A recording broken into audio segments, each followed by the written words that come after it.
Well, earlier today, the Shadow Immigration Minister Scott Morrison arrived home from a 4-day visit to Malaysia.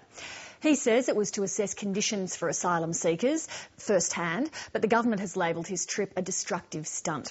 Scott Morrison joined me a short time ago in the Sydney studio. Scott Morrison, you had meetings with senior officials from the Home Affairs Office in Malaysia. What did they tell you?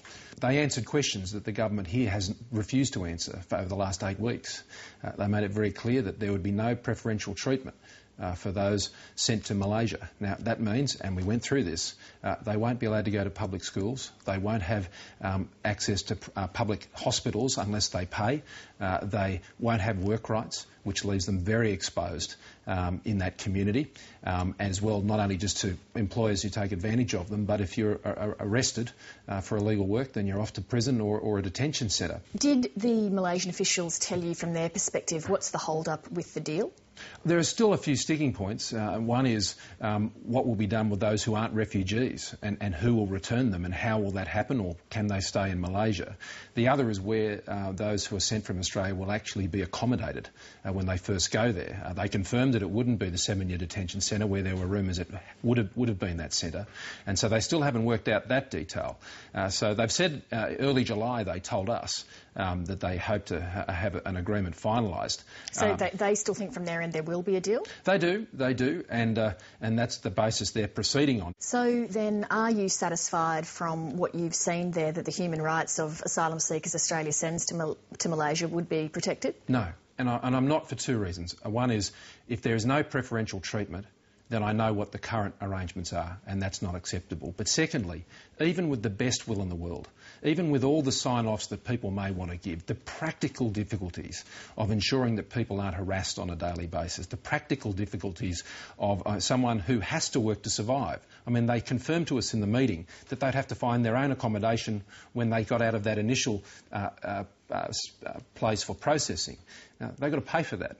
So, in effect, what you are saying is that basically you don't trust the Malaysian government to protect the human rights of people that Australia would send there. Now, what I'm saying is I don't trust the Australian government to be able to come to an agreement here that can live up to the guarantees that they say are in place. You're saying when these people arrive in Malaysia, their human rights will not be sufficiently protected, and that's the responsibility of the Malaysian government. Well, I'd argue this. It's the Australian government who wants to send 800 people there. It's the Australian government who needs to ensure these things are in place. They understand. They should know what the arrangements are in Malaysia. And if they don't believe that that can be done, and I don't think it can be done, then they shouldn't be sending people here. You have just been in Malaysia and you sat here and given me your assessment of the conditions there. In effect, you are saying that the Malaysian government cannot guarantee the human rights of these people. Well, this is the practical reality, Lee, and the Australian government should know that. And the Australian government should not be going down this path when they know that that is the case. Now, if they don't know that is the case, then they should do what I've just done. And I'm happy to share my experiences with them. But they should know that the practical realities of trying to live up to the guarantees that they say are in place are delusional from their part. Is it appropriate for a member of the opposition to visit a foreign country, an ally of Australia, and criticise that country's practices? Well, I haven't criticised their practice. I've criticised the Australian government, Lee. I'm criticising the Australian government for entering into an arrangement that will send 800 people who are in our care into those conditions in a country that is not a signatory to the Refugee Convention. You said that the practical reality is that the Malaysian government cannot protect the human rights of these people. That is criticising the Malaysian government. Well, aren't you breaking with a long-standing tradition in Australian politics that members of the opposition don't travel abroad and get involved in these type of things? I did not engage in any debate on these matters in Malaysia, and you can confirm that with the Australian High Commission. Well, they'd be paying attention to your comments now. I went to Malaysia. I saw on the ground what I would hope all Australians would want an Australian politician to do his homework on what the practical realities are of this arrangement. And I've been to Nauru, I've been to Malaysia, and I know which is the more humane, I know which is the more cost-effective, and I know which is proven. And as an Australian MP, as an Australian, I cannot support an arrangement that would send 800 people to what I saw in Malaysia. Presumably you're not so moved by their plight that you think these people should be processed in Australia. I think they should be processed humanely, and on Nauru that will occur. Every child in Nauru will go to school. Every person there will have access to public health care. Every person who goes there will have programs and activities. They'll have meals, they'll have accommodation, they'll have all of their needs met for the entire time they are processed. And those who ultimately get a resettlement will get a resettlement, and those who don't will return home, as it happened last time. 43% of those who went through the Pacific Solution last time ended up in Australia. The balance either went to other countries or went home. I know how people will be treated in Nauru. And I think a government who's going to enter into an arrangement such as this should inform themselves of the practical realities. I've done that for both my policy and the government's policy, and I know which one's better. Let's be honest here, the reason you took this trip is because you see political mileage in going there and coming back here and embarrassing the Gillard government. I think that's offensive, Lee, and I'm offended by the question. I went there to understand the practical human realities of what this arrangement... Really, you didn't have an eye at all to the political gain, the political mileage that you might make out of it? I wanted to inform myself and understand, Lee, and I think it's cynical to suggest that I'd have a different approach. How much I mean, you know me well, Lee. You know me well, and you know that I have a keen interest in these matters, and I have a keen interest in understanding what the human dimension are of the decisions that we take as politicians. This is a very difficult space, Lee. It's an incredibly difficult space, and both Chris Bowen and I have to be responsible for the decisions we take. They have human consequences.